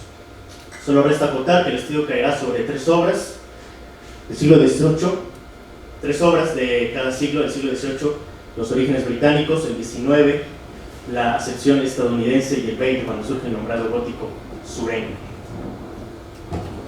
En sí, las obras seleccionadas para este corpus son consideradas el epicentro del gótico: el Castillo de Otranto, los Misterios de Udolfo y el Monje, y lejos de añadir más contextualización, prefiero que se evidencie mediante los elementos narratológicos y lo que menciona Bakhtin en torno a los posibles cronotopos, que aquí se tomará como cierta idea representativa del tiempo y espacio de algún momento histórico. En cuanto al manejo temporal, que es el primer método de análisis, las 3 novelas confluyen en el uso de anacronías, analepsis, retornos tanto al pasado más añejo como al próximo, que apelan a revelaciones y consecuencias. En el caso del Castillo de Otranto hay referencias a las usurpaciones del protagonista. En los Misterios de Udolfo se ubica la historia de la última residente del castillo, y en cuanto al Monje se enuncia la vida de Alfonso de Alvarado o los engaños de la superiora del convento de Santa Clara. Digresiones que atisban zonas por investigar, y por ello cada indicio del narrador heterodigético brinda pedazos del misterio. Esta búsqueda por desenterrar elementos ignotos podría observarse mediante las raíces del gótico. Son historias a las que no les basta con desenterrar, con elaborar en torno a cierta época, sino que escarban aún más hasta la negación del conocimiento actual o verdadero. Remite ideas de la antiilustración, lo que Scarborough menciona como escritos que protestan en contra del exceso de racionalismo y realismo a principios del siglo XVIII. Dice Molina, fue citada por William López Santos de una forma similar, que las maldiciones y supersticiones se invocan con tal tiranía que reprimen, paralizan y abstraen el presente, una disrupción total. El espacio, si lo entendemos por lo que Meckbach denomina como la contemplación de un lugar a partir de su percepción, tiene una representación distinta en cada novela, mientras que la obra de Anne Radcliffe apela a descripciones extensas, indicios. En términos de Roland Barthes, el Castillo de Otranto prioriza las funciones cardinales, aquellas que agilizan la trama. No obstante, las novelas confluyen en la construcción oscura de aquellos sitios donde más conviven los personajes, mediante castillos o una abadía, o en sí la forma de representarlos a través de edificaciones cerradas, lúgubres, un tanto derruidas, que ocultan dentro de sí pasajes parajes o pasajes laberínticos. En palabras interpretativas, la atmósfera del gótico, al igual que el manejo temporal, contribuye a permeación de fantasmas en ciertos lugares desolados. La diferencia con el tiempo radica en que no se trata de una representación metafísica del pasado, sino de una decoración que aprisiona a cualquiera que lo habite. Se asocia con la acepción de Burke sobre lo sublime. Este término se diferencia de la belleza al asociarse con sentimientos, estimulaciones oscuras que asimismo generan incomprensión y la emoción más fuerte que puede experimentarse. Más allá de negar la realidad objetiva, los espacios del gótico la desnudan paradójicamente por medio de ambientes sombríos, revelan su carácter más carcelario. Los personajes son cuando yacen supeditados al tiempo, atmósfera o ambas. Los personajes del gótico XVIII resisten a partir del impertérrito de su actuar. Refiere Chapman que aún el personaje más plano es capaz de ser vivaz, una batalla entre subordinación y reconocimiento mediante la carencia de mutaciones en el arco de cada figura. Por ejemplo, Isabela, Emily y Antonia, cada una del Castillo de Otranto, los misterios de Udulfo y el monje, equivalen en términos narratológicos a Teodoro, Valancourt y Lorenzo, pues sus hábitos enaltecen la bondad y justicia ante el maniqueísmo de la maldad. Sin embargo, una diferencia entre los textos es la utilización del terror-horror, dado que según Radcliffe, el primero refiere a sensaciones que producen un estado de vigilia escalofriante, mientras que el segundo aniquila la mente del humano a través de una confrontación directa con lo traumático. Así pues, los misterios de Udolfo se puede asociar más con un gótico que atisba el miedo detrás de las cosas, mientras que el monje presenta figuras horripilantes de manera concisa. Un ejemplo es los villanos. Montoni, villano de la primera novela, es descrito a partir de connotaciones sobre su gusto por apuestas, así como crímenes de guerra, mientras que Ambrosio del monje es visto textualmente con sus actos más terroríficos, terribles. En sí, los personajes son más tajantes que otras categorías en cuanto a sus cuestionamientos ideológicos. Dice Smith que lo gótico no debe leerse como una réplica pasiva a debates culturales, sino como una reelaboración, desarrollo y desafío. Mediante las víctimas, que a veces cumplen funciones estereotipadas, se esclarecen los errores de aquellos que persiguen un racionalismo utópico o divino. Está una representación violenta de la Iglesia, así como la aristocracia dominada por ansiedades políticas, patriarcas violentos que remiten al feudalismo más autócrata. En su acepción estadounidense, el gótico conlleva una serie de elementos contextuales que vale la pena mencionar. Charles Brown, pionero tanto de este género como de la literatura estadounidense en general, señaló que la indisposibilidad de tópicos europeos trajo consigo una búsqueda por factores endémicos de la zona. Se trata de reinterpretaciones sobre castillos o abadías o páramos salvajes recién colonizados a partir de una concepción de prosperidad o incluso bajo los cadáveres de los nativos. Se trata de reinterpretaciones de lo que menciona Fiedler, quien propuso un diálogo entre el simbolismo americano y las pesadillas del género, al referir que las culpas específicas anhelaban una proyección en forma gótica. Es la emergencia del género, no tanto su traslación del europeo al Nuevo Mundo. En sí se analizarán 3 obras: La letra escarlata de Nathaniel Hawthorne, así como Ligeia y El hundimiento de la casa Usher de Edgar Allan Poe. En cuanto al tiempo, tanto Ligeia como El hundimiento de la casa Usher recurren a la evocación retrospectiva, memorias como el punto de enunciación de un hecho impactante. Si bien la representación puede verse nublada por las dosis de opio del protagonista o el terror melancólico, persiste una intención de revivir la tragedia más allá del dolor. Posiciones intradiegéticas que generan puentes directos con acontecimientos pasados, mientras que cierto narrador apela a rememorar la figura espectral de Ligeia, otro se sumerge en el linaje familiar de un segundo amigo. Ya no se trata de la convivencia con presagios y misterios ocultos, sino de la experimentación misma del trauma. La utilización del tiempo en la letra escarlata es más diversa, simplemente el recurso de la prolepsis, un atisbo del futuro que, siendo heterodiegético, funciona para visualizar efectos temporales. Lo dicho pasa cuando sale a la luz el destino de la hermana del ministro puritano, llevada a la hoguera, y cuando hay referencias al próximo desgaste de edificios y construcciones. También existen hilaciones con el término de frecuencia, básicamente la percepción lenta o rápida sobre el tiempo lógico de la narración, debido a que la trama goza de cambios temporales en los que pasan años y como si el tiempo ya estuviese delimitado, las cosas se consumen a modo de designio. De manera interpretativa, hablando de Hawthorne, además de acotar las cadenas del pasado, el tiempo revela los subsecuentes fracasos de la colonia. De la llegada de los puritanos a la guerra civil, la historia de América puede caracterizarse como intenciones asesinas ocultas por una sonrisa acogedora. Lo dicho es mencionado por Fackler y Haslam. Ideas del progreso que desaparecen por culpas primigenias, pues el Nuevo Mundo ya sufría de fallas desde su concepción. Por otro lado, los relatos de Poe invocan una secuencia psicológica que acepta y niega la razón al mismo tiempo. Según Lloyd Smith, gira sobre la línea de la filosofía llamada common sense, el entendimiento del mundo por sensaciones, juicios y especialmente experiencias. Mas la ficción de Poe juega alrededor de este tema al mostrar cómo sus narradores intentan asimilar experiencias irracionales y deseos dentro de un marco racional.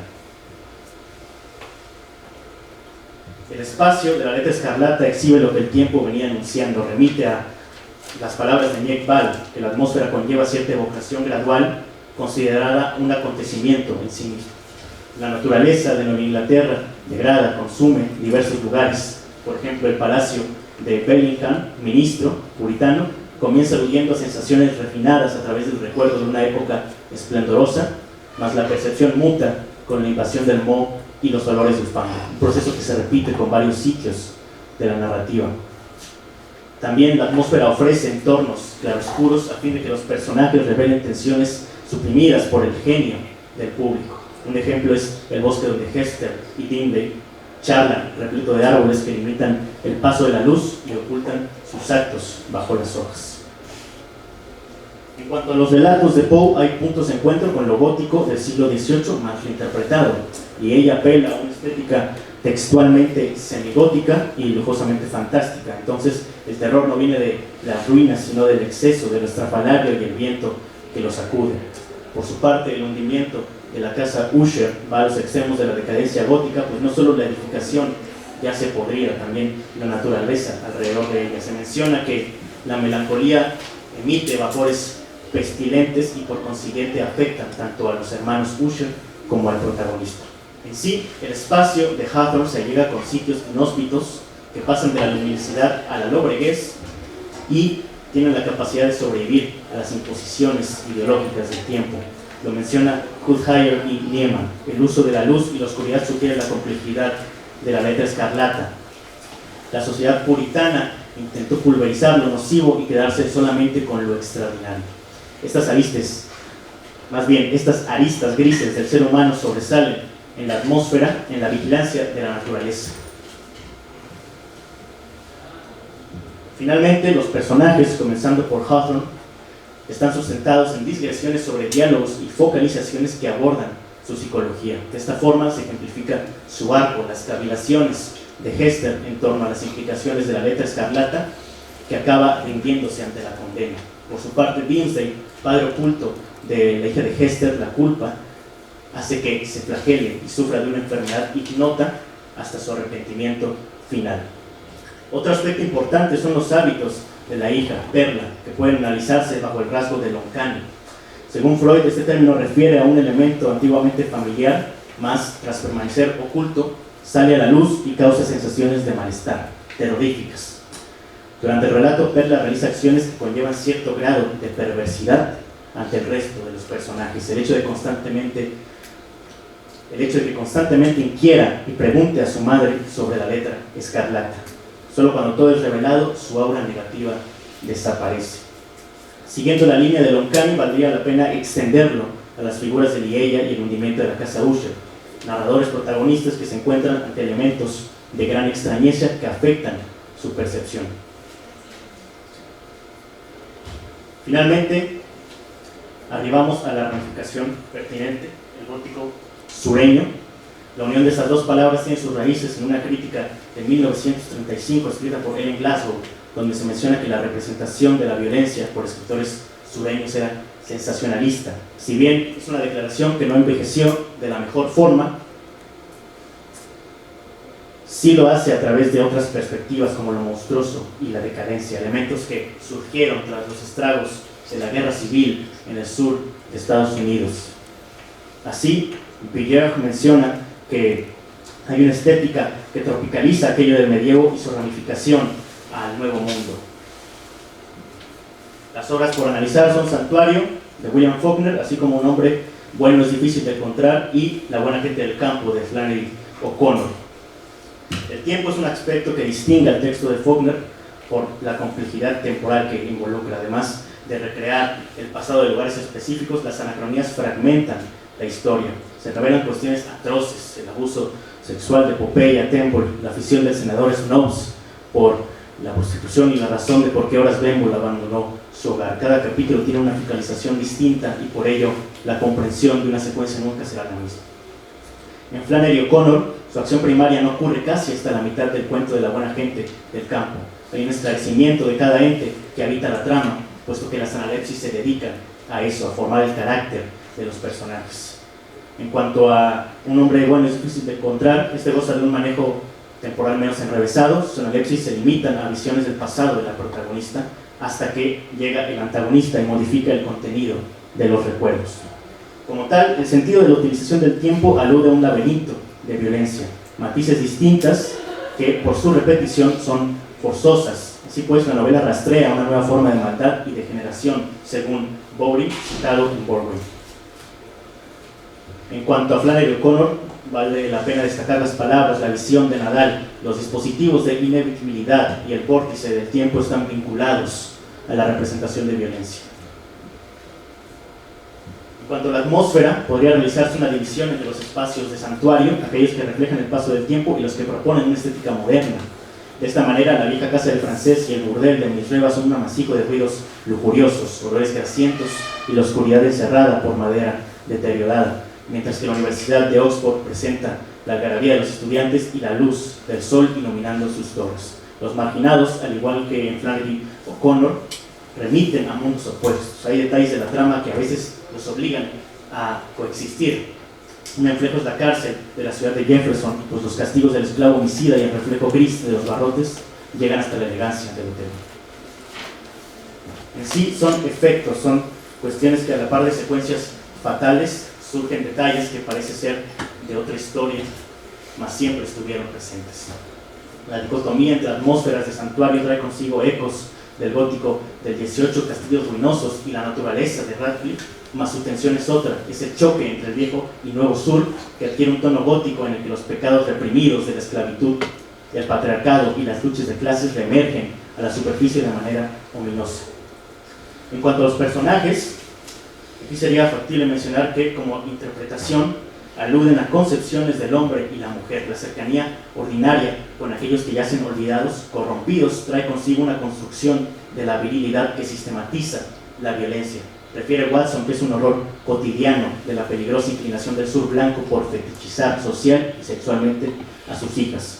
Junto con los elementos represivos del gótico, aparece la mano devastadora del comportamiento sexista. En cuanto a los relatos de Flannery O'Connor, tienen más dependencia con la concepción de lo grotesco. Su estética de los extremos, monstruos desequilibrados, perpetradores y víctimas, está repleta de lo inesperado en la realidad. Tras finalizar este recorrido rápido por el sendero de la narrativa gótica hacia el gótico sureño, vale la pena mencionar algunos puntos importantes. Primero, los tropos o motivos que mediante la comparación y contraste permiten visualizar las características del género. En el caso del espacio persisten las edificaciones lúgubres corroídas, que a su vez se relacionan con la utilización de analepsis a modo de alusión a condenas, maldiciones o simplemente hechos trágicos que envuelven al pasado y al presente. La tropicalización de estos elementos genera una característica que desde mi perspectiva podría fungir a modo de primaria: el hecho de que lo gótico transgrede, reacciona ante las prohibiciones o sensaciones de la época en donde nace su ramificación. De esta forma, lejos de considerar las intenciones autorales que siempre resultan problemáticas, los textos góticos tienen muchas implicaciones que nacen precisamente de una exploración de sus bases. La importancia de realizar primeras aproximaciones a la inmersión en la narrativa gótica debe de verse como una semilla en torno a los subsecuentes estudios más específicos y concretos. Eso sería todo. Gracias.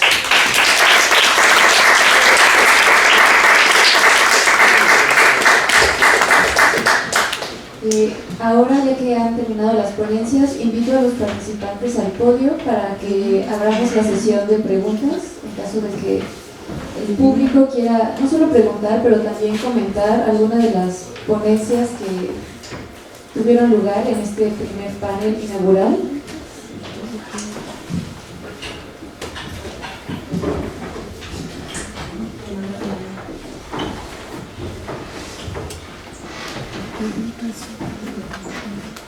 Entonces, ¿nadie del público tiene alguna pregunta, algún comentario? Yo tengo dos, una para Gerardo y otra para Manuel. Si quieres, en el orden que presentaron. Gerardo, gracias por la ampliación que nos haces del panorama gótico. A veces nos encerramos en estos eventos en literatura, en cine, y los videojuegos son otro marco muy rico para explorar. Y de ahí viene mi pregunta.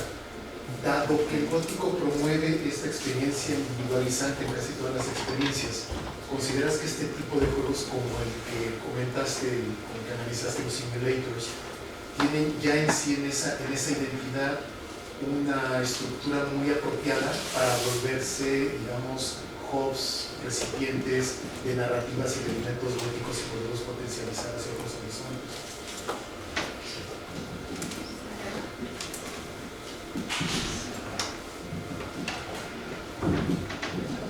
Sí, primeramente muchas gracias por el espacio y la verdad es que con la prisa un poco de acabar la comunicación no te di las gracias, pero me parece que haber llevado el coloquio ya creo que 10 años es un logro enorme, espero que siga ocurriendo. Y para responder tu pregunta, sí creo que es complejo los videojuegos como espacio, como lugar en sí mismo, llamémosle como, ¿por qué no?, como casa embrujada, en cierta forma, ¿no?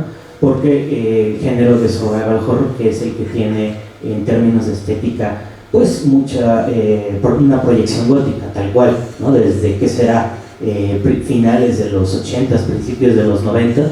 La cuestión acá es que muchos no han trascendido justamente porque no los han volteado a ver, digámoslo, en la parte narrativa de estos. Se han quedado mucho en estéticas, pero justamente apenas dialogábamos curiosamente con Laura sobre Resident Evil, ¿no? Y cómo es que este juego, hasta cierto punto, sin tener alusiones a la literatura, tal cual, pues sí proyecta muchas nociones góticas, ¿no? Entonces, sí, como un hub de lo gótico, yo creo que hay que prestarle mucha atención y sobre todo porque hay muchos que ya tienen una crítica. En We Happy Few, por ejemplo, hay una parte en donde uno tiene que activar unos interruptores, me parece, y normalmente en estos juegos siempre hay acertijos, ¿no? Es decir, no, pues buscan tal carta, o a lo mejor en un cuadro ahí se muestra el orden, y aquí el juego se está hasta cierto punto, no sé si burlando, pero yo creo que más bien es una autorreferencialidad. Sí, no, está muy consciente, ¿no?, del medio. Entonces yo creo que sí, esta vez quise hacerlo de un videojuego justo para hablar, para salir un poquito, ¿no?, de ese espacio, ¿no? Y yo creo que sí uno tiene que pensar en los juegos como espacios en donde lo gótico actúa. A veces no tiene que ser cuestión genérica, sino como un modo o tropos, ¿no? Entonces, sí, no sé si respondo tu pregunta. Gracias a ti. Para Manuel, gracias por extender hacia el gótico sureño, que tiene a veces menos presencia en estos lares, en estos debates, y sobre ese tema que tiene que ver con la tropicalización que tú analizaste de la tradición gótica más clásica hacia el sur de Estados Unidos.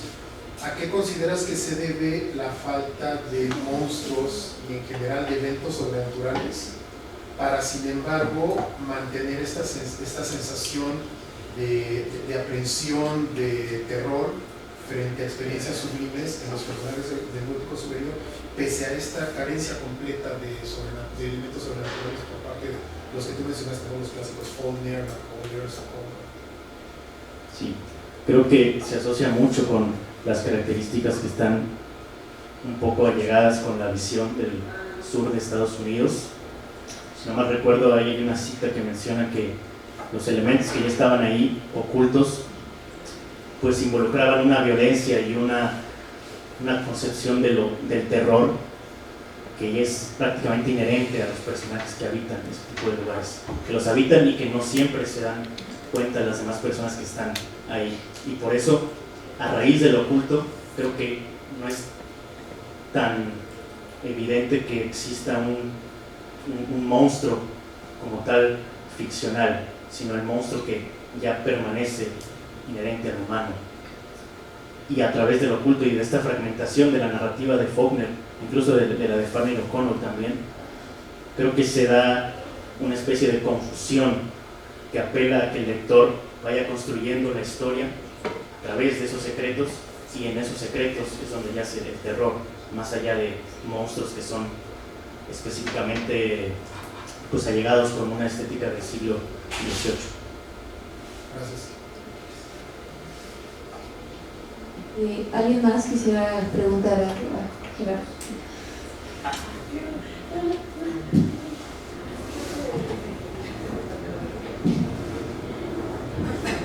Justo también es para Manuel, y fue más que nada porque mientras estaba exponiendo su ponencia me llegó a la mente otro cuento, un cuento que tiene que ver mucho con Contagio y la verdad nunca lo consideré, que se llama El Rey Peste, de Edgar Allan Poe, y que es sobre unos marineros que van intentando cruzar las fronteras establecidas por la ley, no sé, por la ley, sí, podría decirse por la ley, pero todo acontece en creo que es el siglo XIV, cuando hubo un brote de peste en Londres.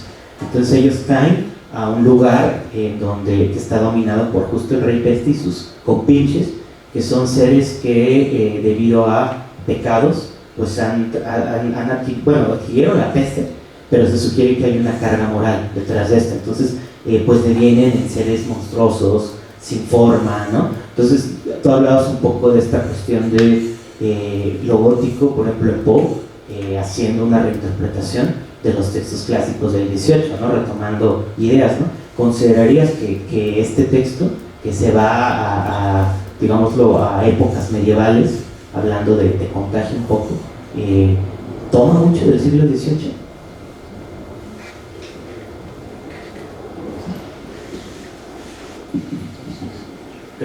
Creo que sí, no conozco específicamente el texto, pero se me asemeja mucho a La Máscara de la Muerte Roja, ¿no? Con esta noción de la peste.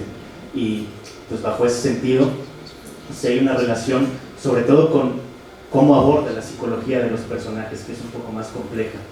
Entonces, a raíz de lo gótico, que pues parece una cuestión muy apegada a la psicología, aunque en su momento, durante el siglo XVIII, no había pues una exploración tan compleja del fondo del humano, pues sí, efectivamente el manejo de los personajes internos, yo creo que es la forma en la que existe una hilación entre lo gótico del siglo XVIII y lo gótico del siglo XIX, más allá de que sea pues una reinterpretación de lo que mencionabas, ¿no? Entornos pues lúgubres que involucran sangre, hasta cuestiones más escatológicas.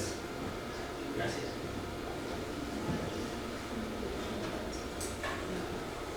Sí, muchas gracias. Tengo una pregunta más bien para toda la mesa, incluyéndote a ti, Laura. Un poco pensando en resumir un poco lo que pues, han comenzado en todo. Han hablado de Manuel, transformación continua, con Daniela tenemos como que una reinvención continua de lo gótico. En el caso de Gerardo, pues una transformación pues como que más allá de lo gótico y la distopía, siguiendo un poco con la pregunta de Tony, pero también varios de ustedes comentaron acerca del monje, que obviamente tiene que ver con tradición oral. Y es una pregunta más que nada, creo, para Daniela, pensando en tradición oral y cuentos de hadas. Comentaste precisamente entre la de Chamber, la reescritura de cuentos de hadas, y cuentos de hadas, la repetición de número 3. Comentaste, pues, en el caso de Carmila, pues tal vez no se murió, ¿no? Precisamente como que con ese final enigmático, y me hace pensar precisamente en cómo se va transformando su propio nombre, en el cuento, ¿no? Carmila Miarca, no sé, 3, y lo vemos siempre en cuentos de hadas, esa repetición de 3. Entonces, es una pregunta un poco pues para todos, pero principalmente para Daniela. Y pensando en tradición oral, Laura, lo que estamos comenzando antes de la mesa, pues el monje, la aguja sangrienta y todo eso, ¿no? Pero paso primero a Daniela. ¿Sí? Pues a mí se me hace creo que lo que más me gusta de la tradición gótica es cómo retoma la tradición oral y cómo la está reformulando todo el tiempo. Por eso mi ponencia fue como algo que ya se planteó en el siglo XVIII se ha ido como evolucionando, y pues sí, todo tiene que con el mismo regreso a la tradición oral, que creo que de las cosas más humanas que hay, aunque muchas veces la humanidad se define a través de la escritura, pues hay milenios de tradición oral, y pues al mismo tiempo cómo esta cambia, cómo esta fluye y cómo se transforma, y cómo además siento que el propio gótico es como una reformulación de la tradición oral, porque pues ha migrado a películas, a videojuegos, y no, parece ser que no nos desaparecemos del gótico como no podemos desaparecer los cuentos de hadas, como que ya son muy íntegros a cómo narramos historias, y pues no sé si eso responda a la pregunta. Pues pero a veces no sé si fue pregunta o comentario. La verdad, ¿alguien más quiere comenzar? ¿Laura? Pues yo también noté que iniciando con su ponencia inició con un cuento de hadas, ¿no? Con el de Barba Azul, y en ese sentido creo que es muy importante ver la relación con los cuentos de hadas, que sí vienen de tradición oral y que también son uno de los primeros como géneros que se dedican a explorar temas verdaderamente oscuros. Claro, hoy en día los conocemos ya en su versión más rebajada, por decirlo así. Ajá, ¿no? Las versiones de Disney, las de la cultura popular, que son las que prevalecen, pero sin embargo, desde sus orígenes, son muy violentos, justamente promueven esta noción como de contagio, de violencia y de temor a lo desconocido. Y además me hace muy interesante porque también los cuentos de hadas es un género que tiene uno de los umbrales más grandes, que también fue como un tema, ¿no?, recurrente en todas las ponencias, los umbrales y la subversión, en cuanto al bosque mismo, ¿no?, que es como el lugar donde todo se vuelve siniestro. O sea, es como decía Manuel, es un Heimlich, ¿no? Entonces sí se relaciona mucho y es como de las primeras cosas, ¿no?, porque el oral es lo que viene, lo que es originario, y en este sentido que el gótico lo retome, promueve esta noción de contagio, ¿no?, de que todo el tiempo cambia y pero sigue, es como una semilla, ¿no? O sea, cambia y evoluciona, pero como que sigue siendo lo mismo, pero como multigeneracional, ¿no? Porque podemos verlo y podemos reconocerlo, ¿no?, a través del monje, del oral, de todas estas cosas, como que podemos siempre ver su rastro. Yo tengo una pregunta, hablando ahorita que mencionan en los cuentos infantiles, por ejemplo en el videojuego de We Happy Few, tenía mucho esto de las nursery rhymes. No sé qué vínculo se pueda hacer con el gótico. Sí, bueno, con las nursery rhymes ocurre algo muy peculiar, que es que muchas de ellas seguramente ya lo han escuchado, porque es algo que justo permea el imaginario colectivo. Respecto a estas que tienen un trasfondo o subtextos pues un poquito siniestros para ser infantiles, ¿no? Tienen temas de muerte, tienen temas de peste justamente, ¿no?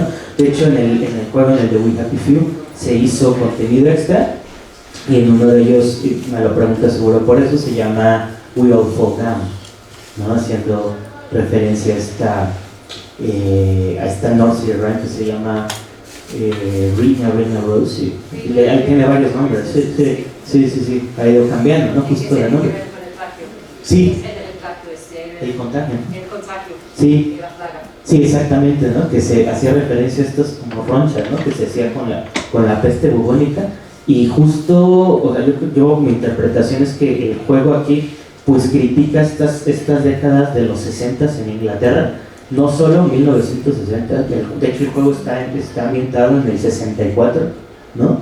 Que es justo cuando se da la película Quadrophenia, ¿no? del movimiento moda al que se referencia, pero también hay algunas alusiones a 1665, ¿no? Que es cuando está este brote, ¿no? También, y el incendio. Sí, exactamente. El incendio. Entonces ya para no extenderme en este contenido extra, aquí ya la gente que consumía de drogas está muriendo porque no tiene acceso a alimentos. Entonces empiezan a comer carbón, ¿no? Entonces toda esta idea de la Nursery Rhymes también está viéndose subvertida, porque ya no es una canción de niños. De hecho, es siniestro, ¿no? Que haya canciones de cuna cuando ya no hay niños. Esa es otra cuestión. Entonces no sé si lo respondo.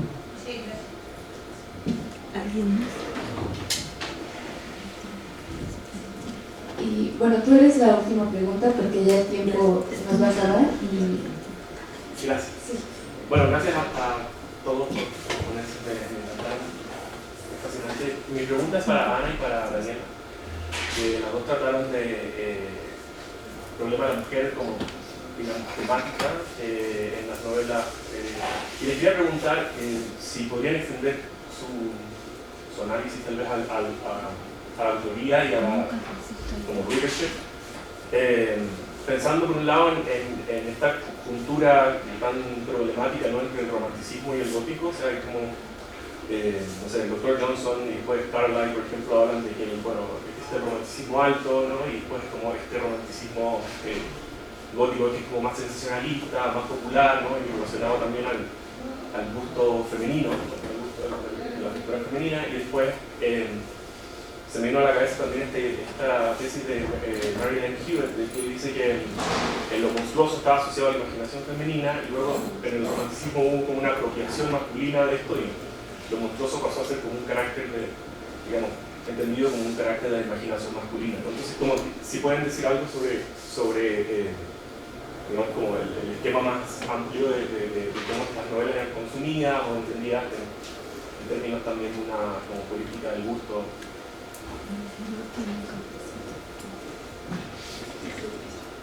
Sí. Pues muchísimas gracias por su pregunta. Creo que más bien te contestaste a ti mismo, casi, ¿no? Con tu explicación y todo eso. Podríamos pasar horas, ¿no? Hablando de su pregunta.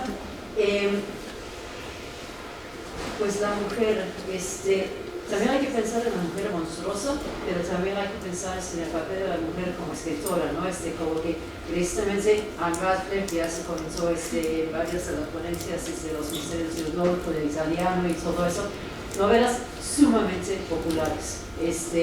La verdad era como que la escritora de época. Entonces, y un público femenino, sí, definitivamente, pero también un público masculino. Pero sí, al inicio de la novela gótica se asocia mucho más con la figura femenina. Y después, si pensamos en el monje, pues causó un escándalo cuando se publicó por un hombre. Y hay que pensar estoy yendo hacia los otros lados, pero ya que comenzaste, pues Daniela, vampiros y todo eso, pues ¿de dónde surgió la tradición? Precisamente en el romanticismo y por poemas escritos, bueno, por hombres realmente, pero los vampiros son mujeres. Y no son mujeres que chupan la sangre, más bien son exóticas, chupan la esencia, son eróticas, pero no tenemos eso de la sangre, y son un exitazo. Y después cuando se publica este primer poema de un hombre vampiro en 1810, fue un fracaso, simplemente porque no tiene la parte erótica. Entonces se quita el encanto de pues, que es un vampiro y todo eso, simplemente chupar, y hasta como que escuchas de cómo como que borbotea la sangre y todo eso. No estoy contestando tus preguntas, perdón, pero estoy yendo por otro lado y pues paso la palabra a Daniela. Sí, muchas gracias por la pregunta, porque sí creo que es algo muy interesante y me gustaría como explorar todas las ramas de las que hablas. sobre estas dos obras, porque creo que tienen muchísimo, nada más pues obvio por el tiempo y por pues sí, por el tiempo no podría, pero pues siempre ha habido como una relación con que lo monstruoso es femenino. Sí, el estándar es que lo masculino es lo normal, lo que sea que eso signifique, ¿no? Entonces justo como Carmila es un caso súper interesante porque ella, la vampiresa es súper racializada, pero al mismo tiempo representa como esta parte pues de condesa, como perdón, se me fue la palabra, de la, pues no la monarquía, pero sí los aristócratas del pasado. Y pues, ajá, sí, y como ella solía ser parte de una dinastía racializada que al fin y al cabo es Austria, que pues para las islas británicas Austria es como súper raro. Entonces, pues sí, ¿no? Como que está esta parte de ella a mí se me hace muy subversiva porque justo explota todas las partes que se les harían raros como para un público inglés.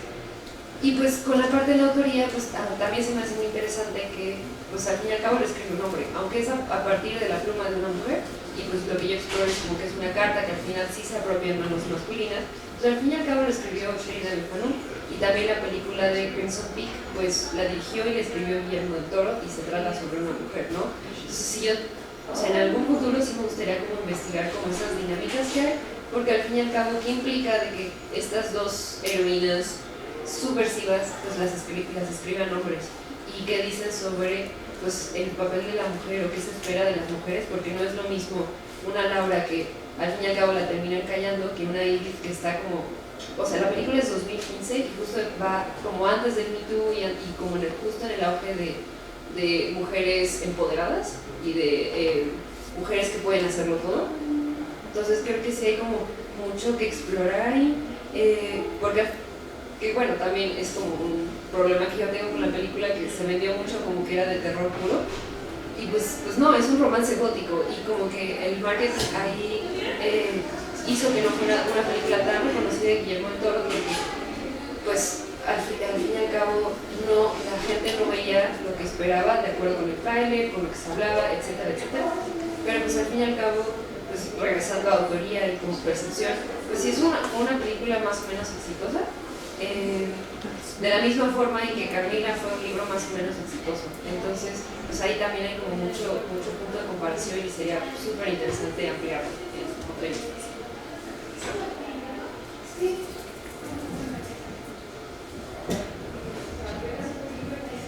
Y bueno, con esto damos fin al primer panel del 10º Coloquio Internacional de Literatura Gótica.